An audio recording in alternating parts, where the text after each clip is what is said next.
Здравейте, скъпи приятели! Аз съм Яница, а вие сте с Вълшебни куки и днес съм ви приготвила ето този красив модел на еластична плетка, която е доста обемна, както виждате. Така, вижте какви ребра прави. Обемни.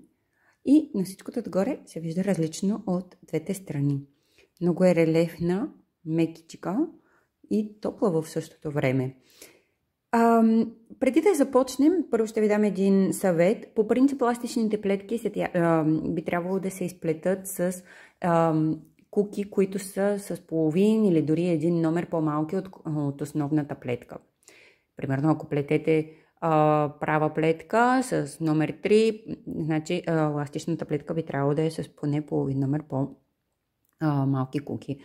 Но в този случай аз го виждам по-ефектно, ако направите обратното. Ако за тази плетка вземете един или поне половин номер по-големи куки. В случая тази прежда я препоръчват за игли между 3-3,5 до 4 мм. Аз съм взела 4 мм, което ще кажем, че е най-голямото, за да вземе този хубав обем. Така. И, както виждате, това ще бъде за мен лицевата страна, защото правя сега модел за един пуловер и ми харесва как стои по-обемно от тази страна. И това ще бъде моята лицева страна. Но, както виждате, тази плетка е подходяща дори за пуловери или жилетки с двойно лице, защото е много красива от двете страни. Така, кое е различното? Състои се от два реда и този ред, който за мен ще бъде, да кажем, лицевият ред, ще изплетем абсолютно всички бримки лицеви. Ето така. Плетем лицево плетене до края на реда. Ето, довършете сами.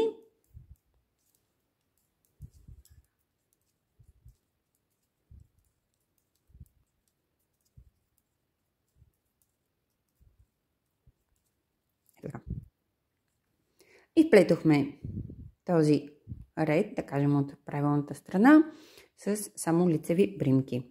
Сега обръщаме обратно и първата бримка, както винаги, я свалям за образците.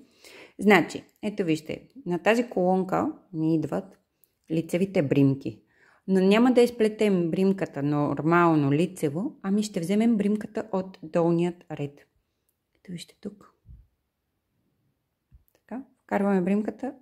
Вкарваме куката в бримката от долния ред и изплитаме лицево и пускаме. Така. Следващата се явява опакова, изплитаме я опакова. Отново лицевите бримки от тази страна ще ги изплитаме взимайки бримката от долният ред. Ето така. Лицево и една опакова. Показвам още веднъж. Взимаме бримката от долният ред, плитаме лицево и пускаме. Ето така, една опакова. И продължаваме до края на реда. Общо взето е това моделът. Много е красива и много лесно се плете.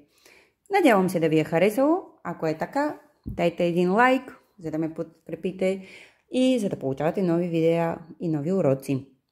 А за тези, които не сте се записали за канала, можете да дадете subscribe. Благодаря ви и до нови срещи!